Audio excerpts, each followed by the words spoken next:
phrased it so you would never say no. Choice is real. And every choice you make will lead you here.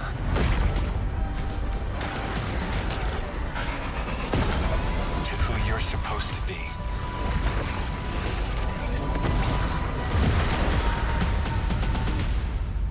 Eyes up, weapon.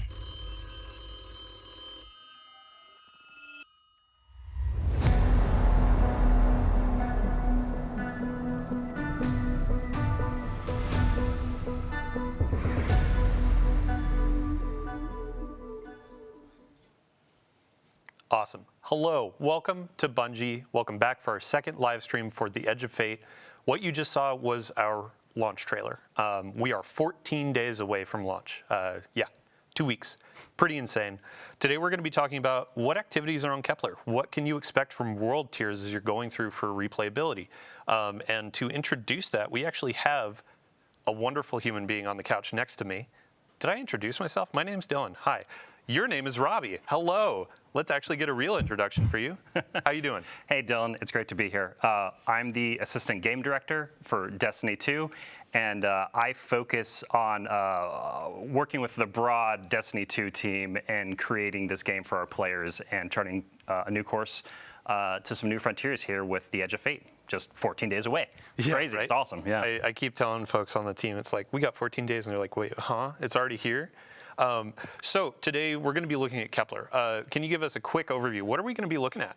Yeah, so we're going to be looking at some of the free roam experience on Kepler, and we're also going to be taking a sneak peek at the end of one of our campaign missions that is replayable in the post game after you complete the campaign of the Kepler experience. We're also going to be talking here about our world tiers a little bit, which we've talked a little bit about in the stream, and we're going to talk about a lot more here today. And so what we're showing on screen right now is the world tier difficulty selector that's on the destination. And so right now we're in the Fabled difficulty, and so Brave and Legendary, you can play through the campaign, you can play through the main quest, the story of the release, and Brave or Legendary, doesn't matter. But after you do that, you're going to unlock Fabled and Mythic difficulties. Now, the difference here, though, is with these difficulties, power is fully enabled. And so that means when you step out of either Brave or Legendary, you're going to probably be able to do Fabled. Most people will be able to do Fabled. Some people might need a fire team, but if you want to play Mythic, you're really going to have to climb power, and the difficulty really escalates, and then the gear gets better. And so if you're hunting for that, that tier 2 plus 3, 4 loot, right, you're going to be needing to play and Fabled Mythic to find that. Those higher tier loot, yeah. Yeah, let's get some combat going. Really quick, what is the state of our fire team? You were mentioning we're in Fabled, so this is going to be after they've already done their first playthrough. Yeah, so this fire team has played through the Legendary campaign. Right now, they are inside of the Gorge, which is one of our 4 major regions of Kepler, and they are in free roam right now, and they are going through one of our free roam encounters. And so the other thing I should call out here is within these free roam encounters, there are reasons to basically go back through the destination using your new abilities in new ways. And so, sorry, can you ask me that question one more time? Like, I feel like I answered it, but then I segued into something else. I said, what state is our fire team in? Oh, post-campaign. Yeah. We're post-campaign. Sorry, thank you. Yeah, we're hunting higher tier loot and gear here on the destination, and they're also doing some of our post-game quests. So both Fabled and Mythic have their very own quest associated with them as part of the post-game. That are one part of like completing the Triumphant Seal to earn some exclusive cosmetics and emblems, but also these world quests unlock some additional loot in the game as well. So specifically the Mythic quest that's associated with that world tier unlocks a variant armor set for the Kepler armor. So as you're playing through the campaign and throughout the experience, there's a 2 and 4 set piece bonus on the Kepler armor set. Once you complete that Mythic world tier quest, you unlock a variant of that has a different set bonus and a unique shader on it as well. Awesome. Yeah, and for folks that you didn't tune in last week or you haven't heard about gear tiers set bonuses, we have a full blog article that went live last week. Go ahead, visit that, check it out. So when we're looking at this this activity, this is going to be a free roam mission, right? Yes. And these take place in places that are regions on the destination. Yes. Can you walk us through that? Yeah, so I talked about it a little bit before, but this is the Gorge, and so the Vex have actually put a big security lockdown on this entire region inside of Kepler. And so the fire team right now is basically breaking through this security lockdown. And so each of these regions feature multiple of these major encounters, is kind of what we call them, these free roam encounters. And these are kind of like the scale. Ooh, I just got try to get through that security grid, and you did not make it. Yeah. Each of these major encounters we have are kind of like the size of roughly like a lost sector, but ultimately they're more complex. They have more mechanics. That you have to use the destination abilities to solve some simple puzzles and encounters inside of them. And generally they have pretty thick combat, especially on the Fabled difficulty as well, where we start adding more enemies, tougher enemies, and also there are Banes that are applied in the World Tiers 2 that are actually exclusive to Kepler. They were built specifically for this content. That's awesome. Yeah, and then as you're going through these sorts of free roam activities and exploring Kepler, what other side objectives or objectives can pop up? Yeah, so the way we kind of are thinking about this, right,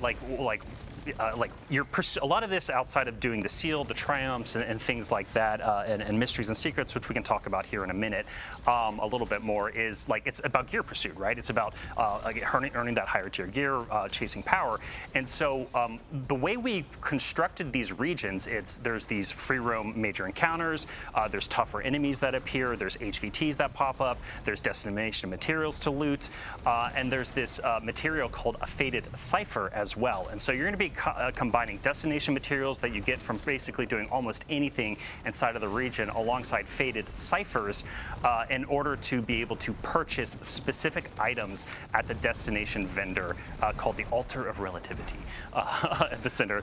That's of a lot Kepler. of names and words. Lots of proper nouns. If you didn't catch this, I know there are going to be breakdowns. We'll have a recap in the TWID, but yeah, continue. Yeah, and so what's cool about this is that in the post game, there's a focus that we created, and so basically through the vendor you can go and look at it and be like, okay, today's focus is the Gorge, which the fire team is looking at today.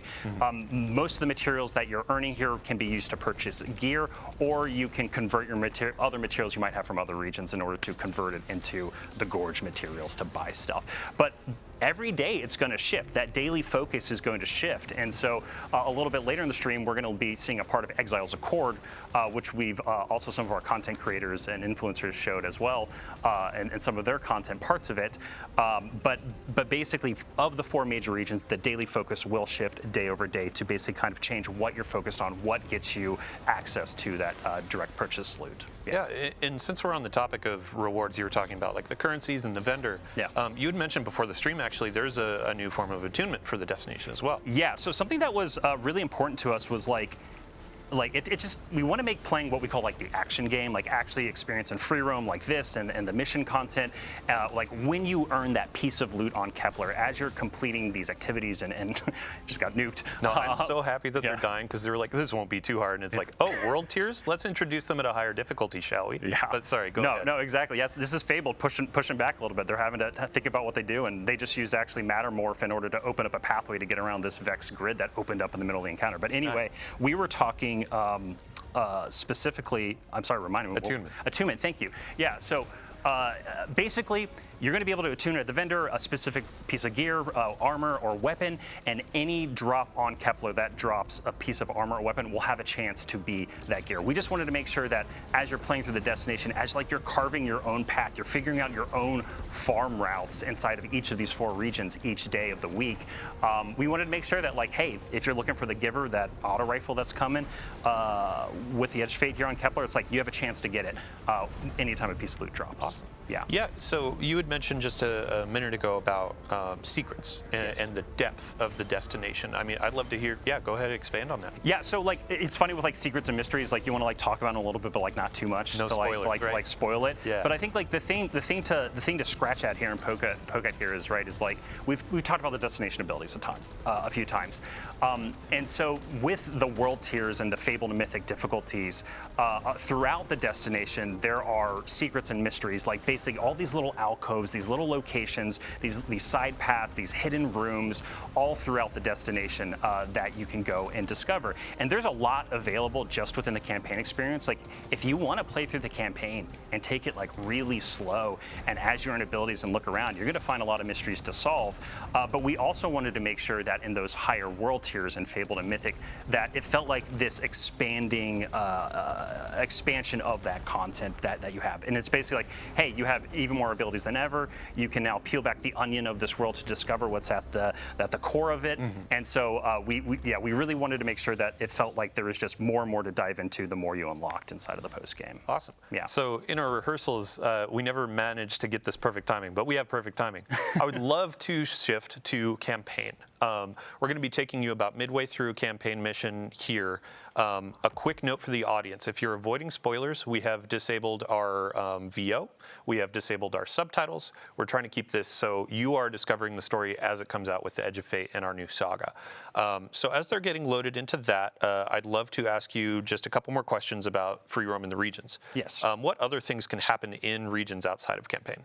Yeah, so one of the big things that happens inside of these regions are side quests, which we've only talked a little bit about, and these are basically ways that flesh out more of the characters of the world, more of the stories of the people and of the place, and what's happening on Kepler and what's been happening with them before and what might be happening to them in the future.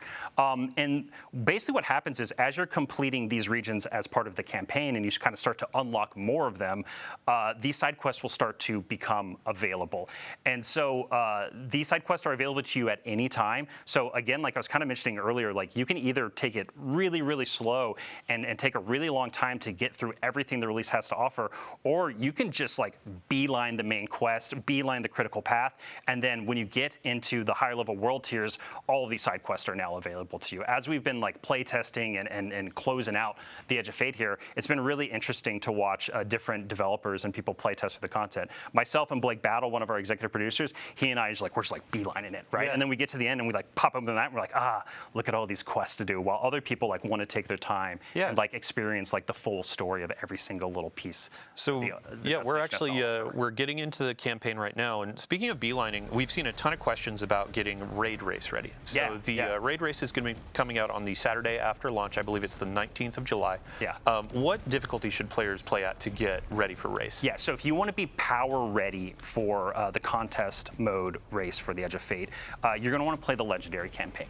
And so when you step out of the Legendary campaign, you will be power ready at that point. Now, if you're gear ready, that's up to you, right?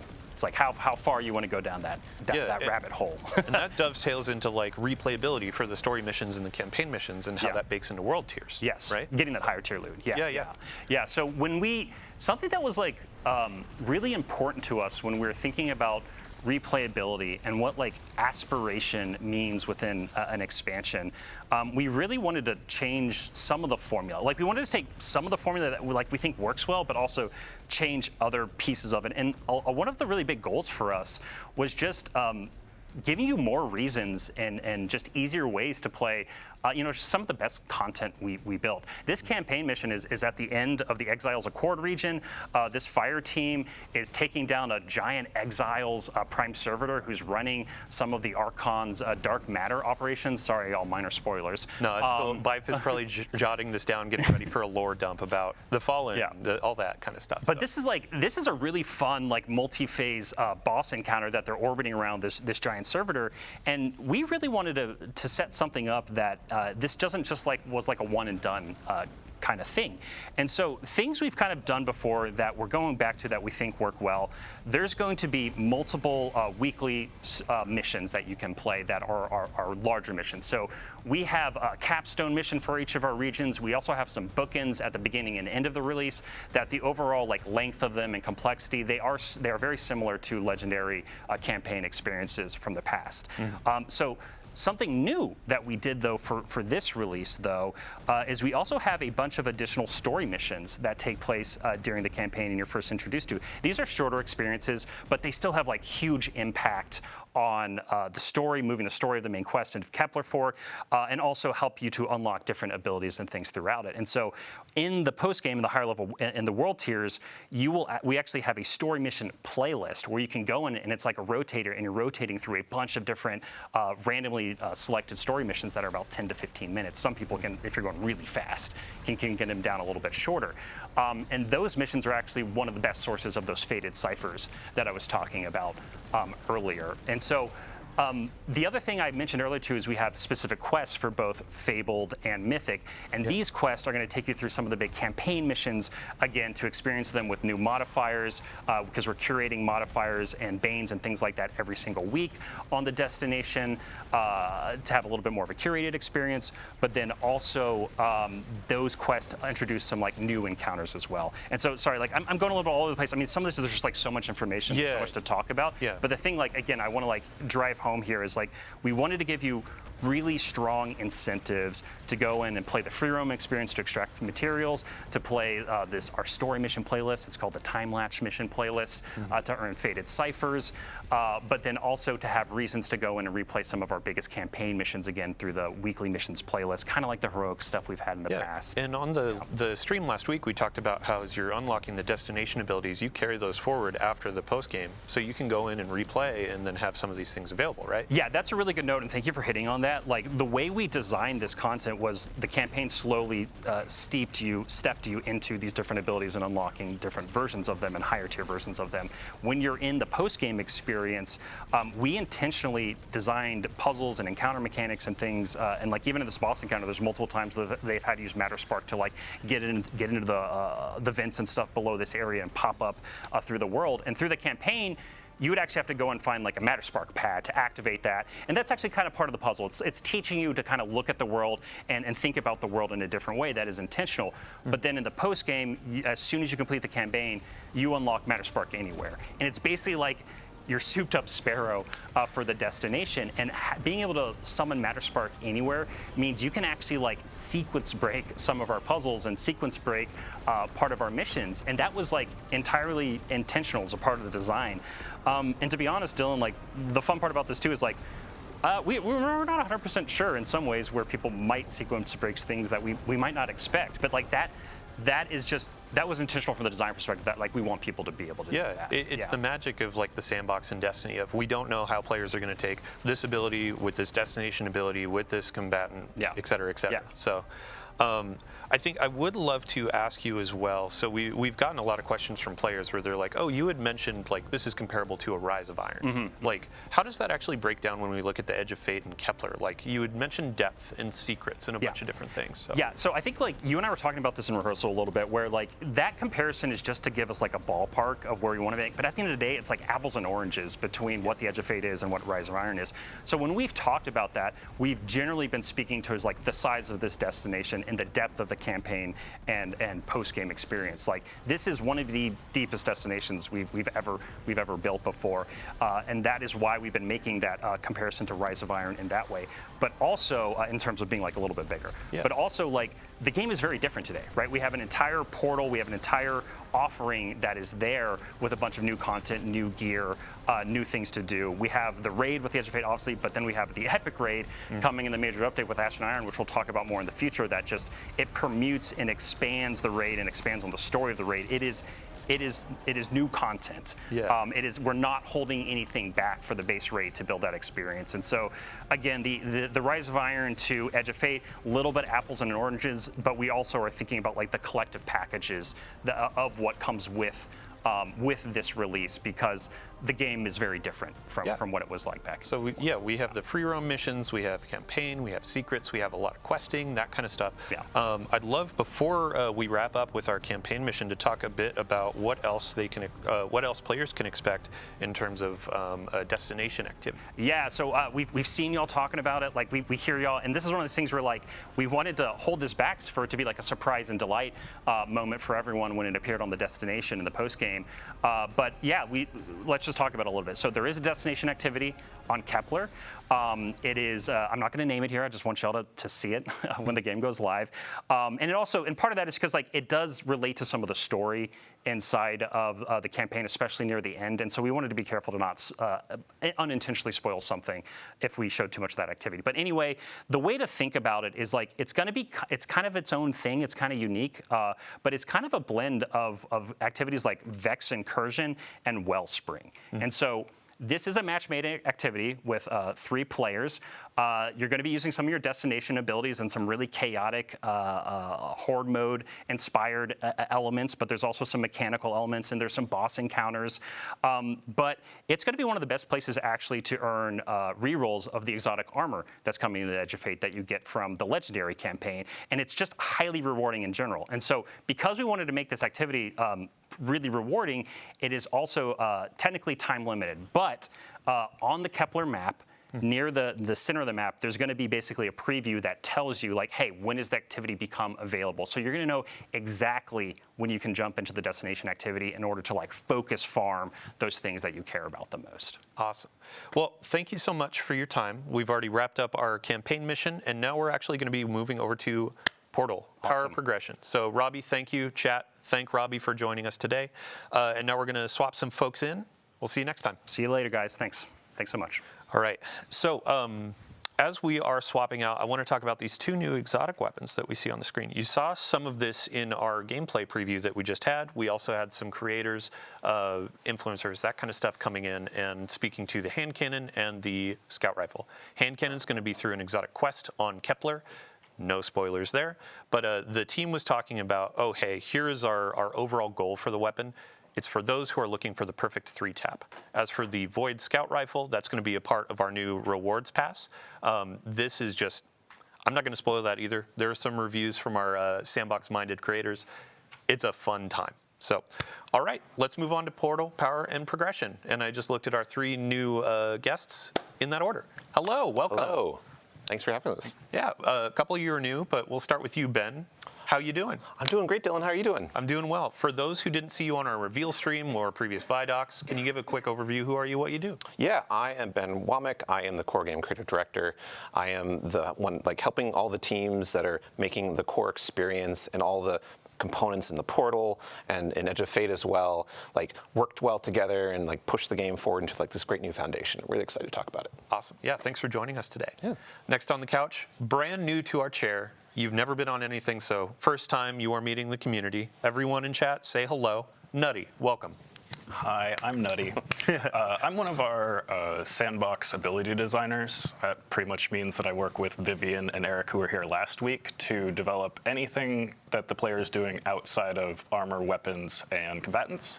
So today I'm going to talk about all the modifiers and additional banes that we've been working on. Awesome. Last but not least, we got Alan Blaine. How you doing? Hey, great. How you doing, Dylan? Oh, you asked me how I am? Thank you so much.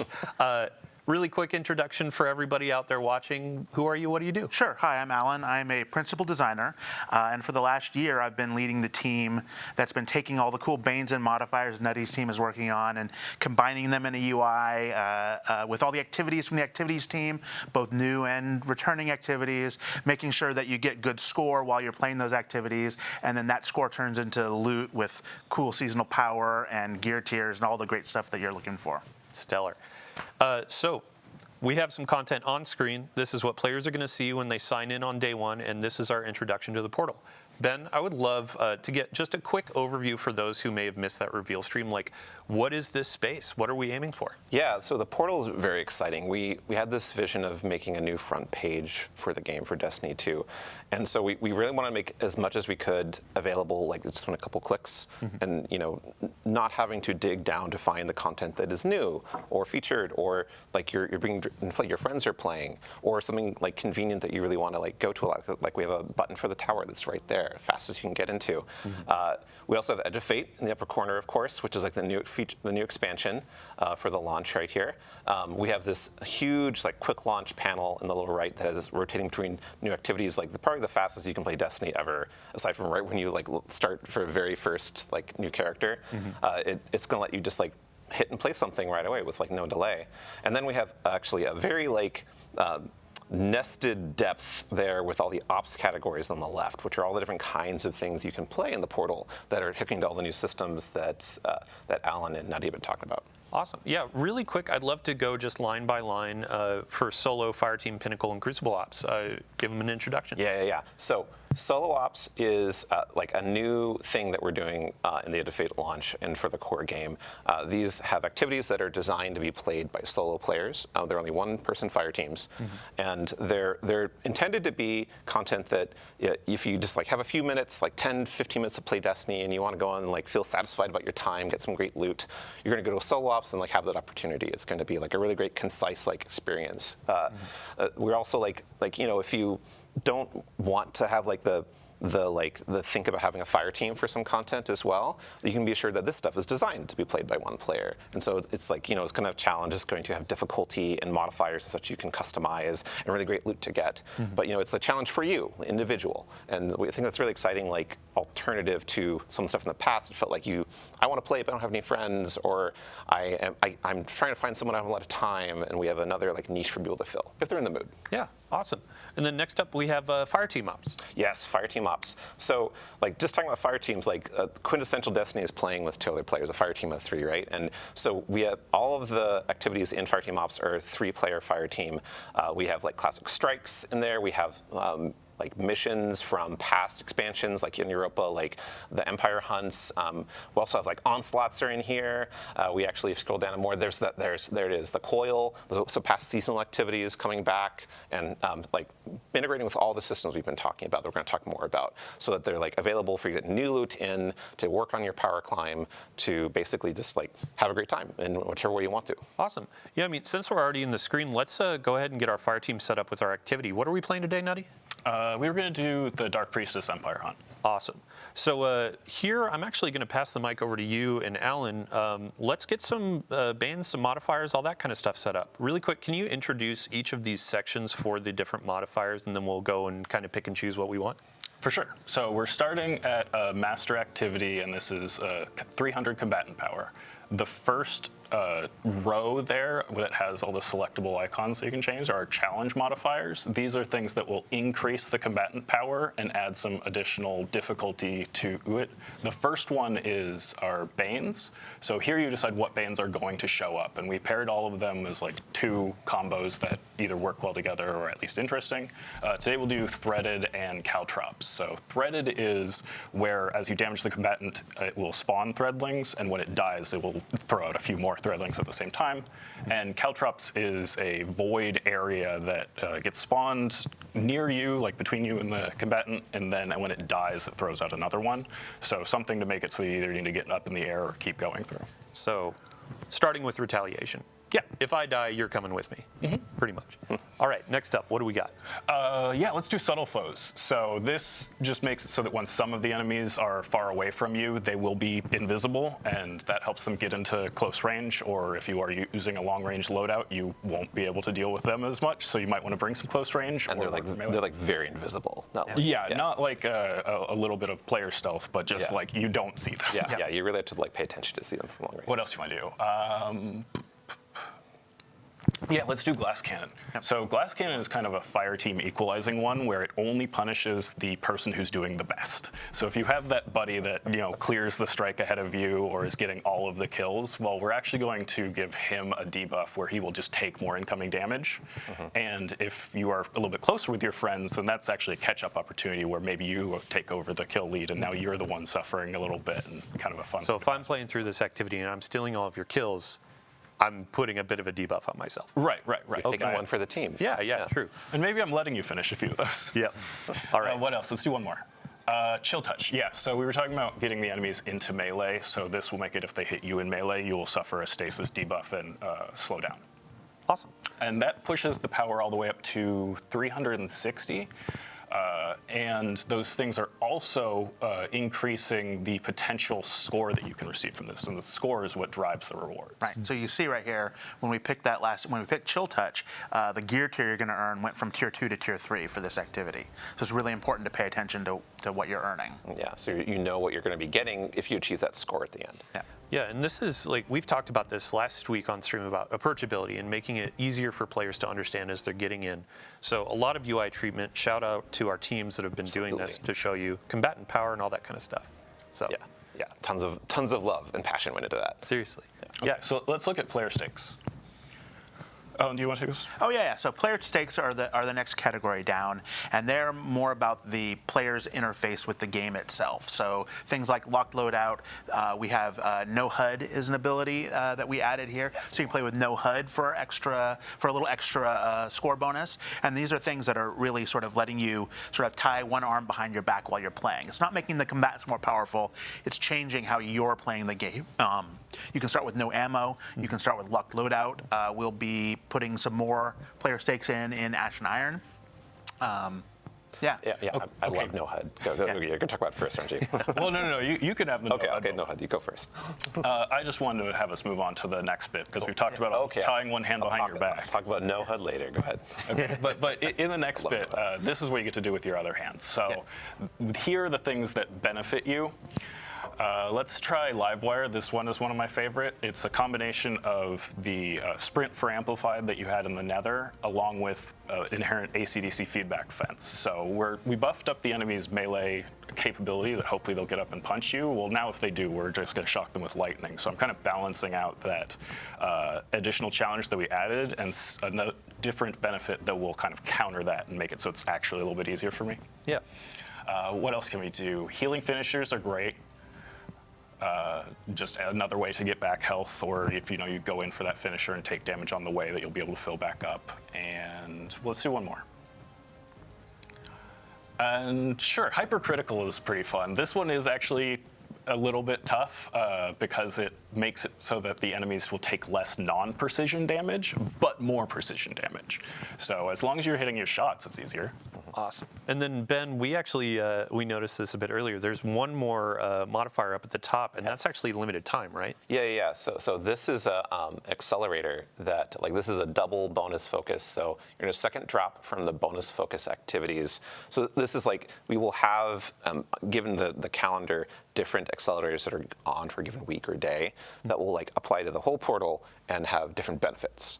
And we're also going to have more of those for events and other things going on in the game to give you kind of another fresh twist or incentive to see what's going on in the game and get some a good time. Realize now is a good time to play because we're trying to make every day a good time to play Destiny. Yeah, I think one of the modifiers we saw during our rehearsal was a bonus to Suros weapons too. Yeah. So it's a bit of there can be loot bonuses, there can be gameplay bonuses of more power behind certain weapon archetypes. It's pretty fun.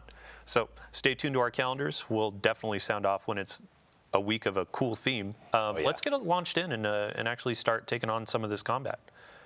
Can I talk about no HUD now? Oh yeah, please. Okay, so they aren't going to show no HUD because it'd be confusing, I think, on the stream. But no HUD is a great example of something you can engage with if you want to, because it's a challenge. It gives your score more opportunity to get better loot, but it takes away information going to the HUD. But what it also does is it makes it feel very cinematic and interesting, and you kind of feel more in tune with the character and the gunplay. And that's a good analogy for what we're intending all the modifiers you're selecting to do. That it's going to let you set up the situation like that he was talking about, enemies have chill touch, but I'm going to have Livewire to counter it and create these cool little gameplay moments that are really something that you choose for how you want to play for really awesome loot. Yeah, and Alan, when we were talking through some of these modifiers, we've taken an inspiration from a ton of different places. Yep. No HUD in particular, shout out to Sammy Cat. Yep. Called her out last week for all the bows we were showing off, but also no HUD. And we're hoping to get a bows only loadout modifier coming in the future too. We really do want to look at how people are playing the game, whether they're creators playing on stream or people playing at home, and really try to let them set up the challenge for themselves, how they want to do, right? Whether it be challenge modifiers, stakes, or the boons. Yeah. How often are we going to be adding more modifiers to the portal? Well, we're going to have some new modifiers coming with events. And we're going to be adding new modifiers with the mid-season update with Ash and Iron. Yeah, that major update, yeah. Yeah, I've been working on them pretty constantly along with the rest of the team. So it was like every few days that another either Bane would come online or modifier, and we'd have to go playtest that, which was a pretty big playtesting lift to try all these combinations and make sure that there aren't any rough edges when you combine some things that maybe we hadn't thought about when we were initially designing them. Yeah, I'm sure there's stuff that players will find that we won't. We're accepting that. Yep. Yeah, I mean, we have our absolutely. challenge for Esoteric or Mork or a couple of the other high skill creators of what can you throw on to make this difficult, and can you actually complete it? Right. So it'll be fun watching those playthroughs. Ben, paired with that, how often are we going to have more activities being added to the portal? Yeah, so we want to like regularly refresh the portal on like so that, you know, there's stuff coming online like on like somewhat weekly cadence. Like we're gonna have kind of a weekly like new stuff coming online for the first few weeks, and then when events come in, they're gonna have big changes like lots of new modifiers or like portal-wide like effects. Some are going to come with activities as well, but we're also going to be every major update. We're going to have new activities that come in, and we're also going to have like shakeups of existing ops formats. And we're actually we're going to have a really cool new activity that's paired with an event at Ash Iron launch. I'm not going to talk about it right now, but I think is really fun. That's going to be an exemplar of like, hey, we're shaking things up. Here's a brand new thing, in addition to all of like the classics and Destiny like Vault that we're bringing out. Not just a new activity type that you've never played before. Yes. Yeah. Yeah, I mean, so this is all talking about like what you're going to be playing in the portal, and we're going to be moving on to power and progression. So what you're earning, which is people love loot. Nutty, thank you so much for joining us. I'd love to give you just anything else you want to say before you leave. I definitely want to shout out the rest of the Sandbox team, not just those of us that were working on additional modifiers and bans, but like that playtesting lift. We had everybody across Sandbox disciplines in all of those playtests to try and hit as much of this as possible. And I wanted to re-emphasize how impactful some of the modifiers can be. Specifically, I'm thinking back to what we were just playing in live with attrition modifier in Prophecy Week 1, because when we moved to Prophecy Week 2, my fire team had gotten so accustomed to killing enemies and having a little health pickup on the ground that we had to play that final fight completely differently and use cover way more because we couldn't just kill some enemies and run through them to fill back up. Normally, I would think of attrition as a lot more of a challenging modifier, but it turned out that when we were toggling things off and on, it turned out to be more beneficial to us than we were anticipating. I am still on the side of like attrition is challenging to me, and when it goes away, I'm like, oh, hey, fire team, let's let's go for it. And if that makes it too hard for you to get your rewards, then just you toggle it off here. Yeah. Yeah, it's more about like what you're comfortable playing with, and also what your style is for, and your build, and what your mood is too. Like we're giving a lot of player agency to that. Right, and speaking of player agency, so I would love to see your feedback, like what ones are you engaging with, what ones are you enjoying more, what ones feel like they are actually rewarding to do, and what ones feel like we could punch them up a little bit, because that's what we'll probably keep working on. All right, well, thank you for joining us. Chat, everybody scream, thank you, Nutty. We're going to swap you off and get our power and progression individual in, so Okay, thanks. thank you so much. While we're doing this transition, Ben, I would love to ask you, what activities could players find in Pinnacle Ops? Oh yeah. So Pinnacle Ops has at Edge of Fate launch, it is going to be filled with exotic missions. And some exotic missions from the past year and previously as well that are going to be integrated into the whole Portal experience and all the systems we're talking about, all the difficulties, all the modifiers, and intended to be, you know, like not only something that is, well, exotic missions, they're kind of hard, right? They have mechanics, they're long, and so we're matching that by being like, okay, well, you can get the exotic if you don't have it, first of all, just from playing on the portal. It's available all the time. It's not like going through rotation like every week or something. And you can do Fireteam Finder, of course, to find people to play with. But look, we're really excited that it's like, oh, I can like play this as hard as I want or as easy as I want, whatever I want, whatever I'm feeling like right now. And we're gonna have more to Pinnacle Ops in the future with Ash and Iron that we're not gonna talk about today. So it's actually a good example of like, hey, we're making this new section of the game that we're gonna just keep on building in and tinkering with over time. Awesome. I sense a segue. We were talking about Pinnacle Ops into the and next Pinnacle category. Power. Hello, Josh. Welcome to the couch. Hello. Hi, I'm Josh Galinsky. I'm a staff systems designer here at Bungie. Been here for about 5 years. And I really work with a lot of our loot, our gear, your power and progression, as you mentioned, like, you know, what are your rewards? What's the candy you get at the end of your activities and stuff like that? So we spent a lot of time reworking a lot of our stuff in the Edge of Fate and really 900, or 900 is what the internal thing is. But we made big changes to how you engage with power in Destiny. One thing you'll all notice is, I think many of our creators have already noticed in the past, that there has been a power squish. We've reset players down to 10. Like, that is not only to give everyone kind of a fair and equitable starting place, and to kind of like reset the engagement with power. Also, 2020 power is not exactly the most friendly starting not point. easy to understand if you haven't been along for the ride. Right, Yeah. exactly. So, like, this is the beginning of a new saga. It's the beginning of a new thing here. So we're starting off there. It gives, like, all Guardians on equal footing with each other, and allows us to kind of build up. You're going to have 200 points of power in the soft cap band. Intrinsic cap, yeah. Yes, exactly. And you're going to be able to go and do any activity you want across the game in order to get to that point. Once you get past that, then you enter the seasonal bonus power band, which is where you're going to have to start doing more of the portal activities and the Kepler like world tiers and stuff in order to get the power and progression that you want to get at that point. Cool. So just to restate it, we're going to start at 10 when we launch. Yep. Every Guardian joining is going to be at 10. First 190 levels, so up to 200, that's going to be effectively your base power level. Yep. And then as you're going into more powerful activities, higher tiers, that's when you start going up and up. Right, and you'll be able to get up till 450 power up until Rise of, or not Rise of Iron, but Ashen Iron. There's once you get to that point in the season, then you're going to be able to go even past that. Awesome. So when we're talking about seasonal power, is that replacing the artifact power that we have? Exactly. Like, we did simplify power a little bit further by taking power off of the artifact, and that allowed us to take the power we had there and put it back into the gear. So really it streamlines it. It makes it so you're only worrying about your gear power as far as your engagement with that. So it just takes one additional level of complexity out of the system.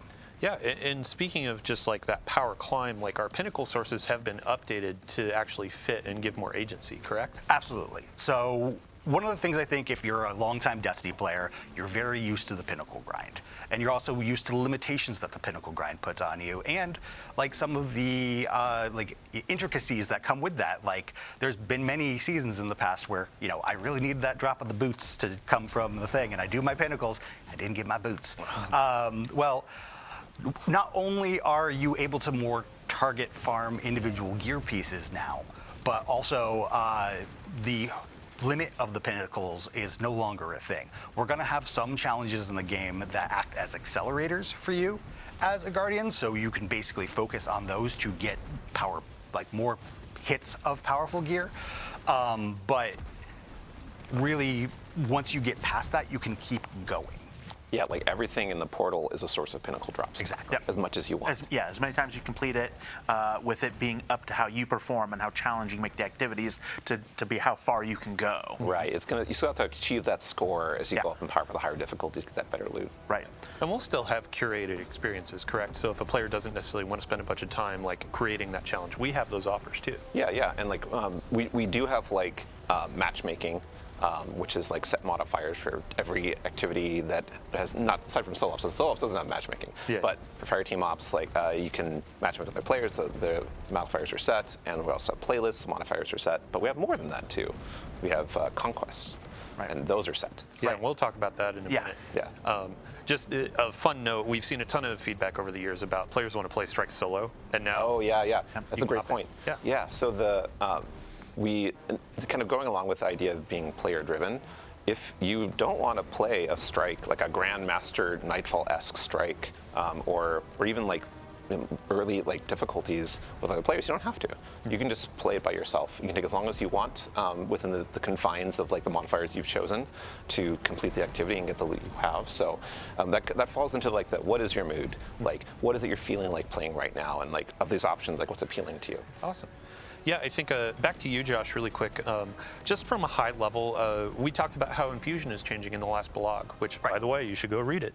Can you give a high level for folks that didn't catch the blog? What's changing? Yeah, at the highest level, upgrade modules are no longer a part of that Infusion thing. They're still going to continue to exist in the game. They can still drop from legacy content, but you can dismantle those for, I think it's an enhancement core and like 1500 Glimmer. And so, like, those are still there. We're going to have a new unstable core currency that's going to exist, and you're going to use that in addition to enhancement cores in order to, infuse your gear up for the season. Okay, and a bit of Glimmer too, right? Yes. Okay, cool.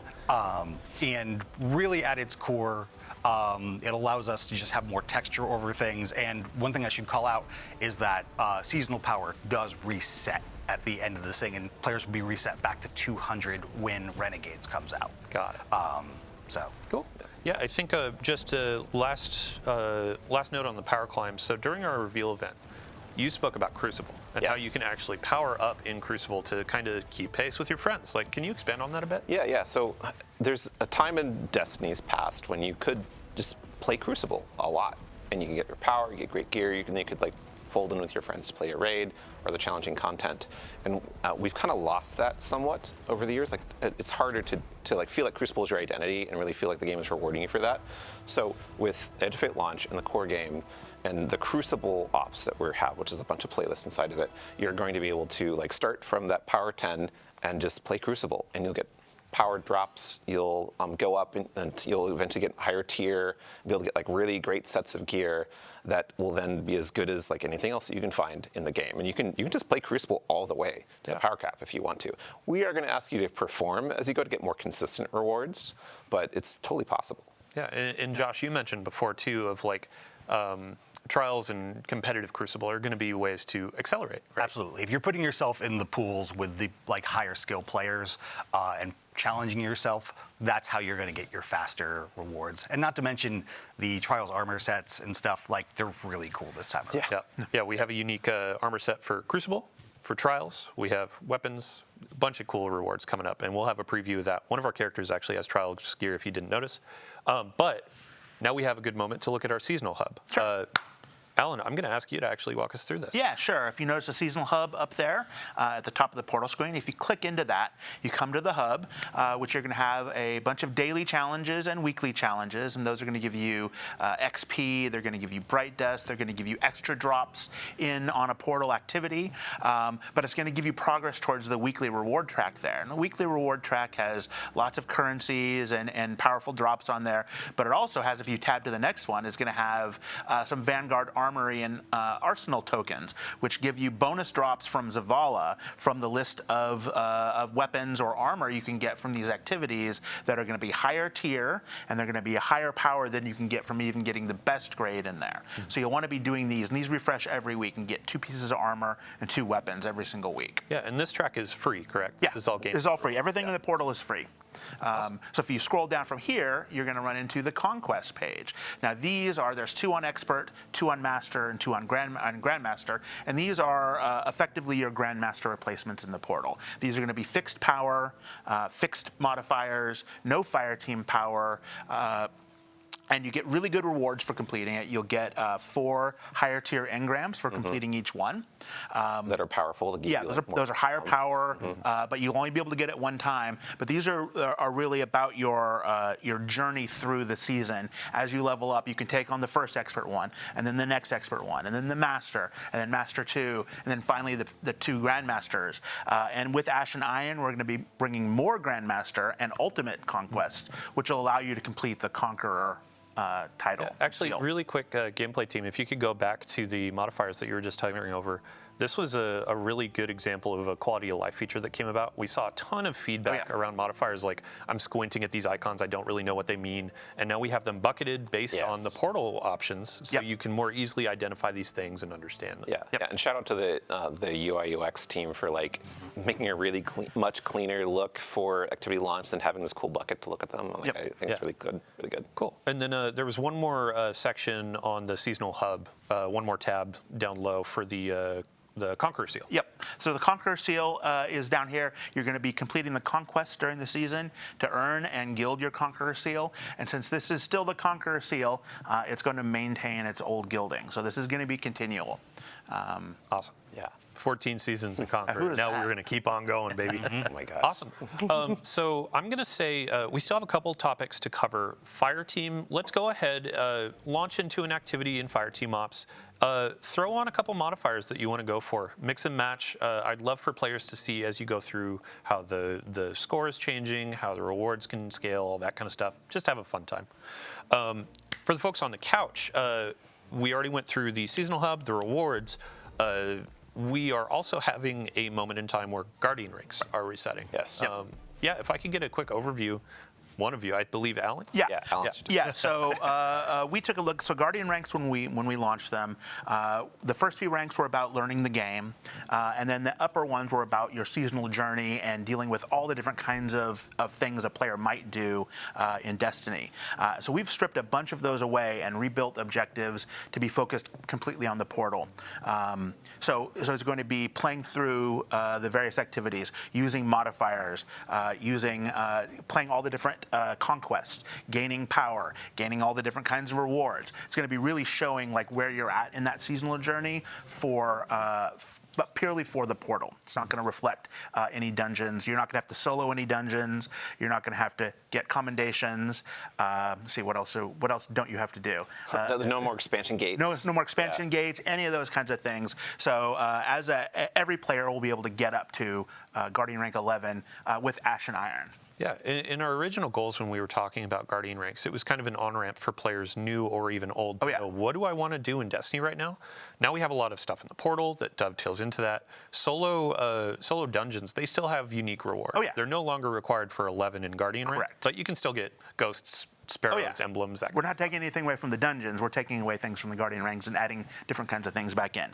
And since we're doing that, the first 5 ranks will still be sort of an on-ramp into the game. Mm-hmm.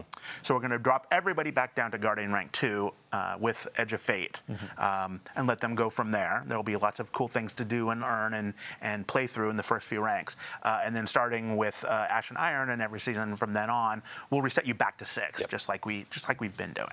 Awesome. Yeah, it's just another portion of what Robbie was talking about with aspiration, where it's like, I have my awesome armor from all these higher tiers. I have a new Guardian rank above my head. I've gone through the raid. I have this cool tier 5 weapon, et cetera, et cetera. So there's a ton to hunt, a ton to chase, and a lot of things to do.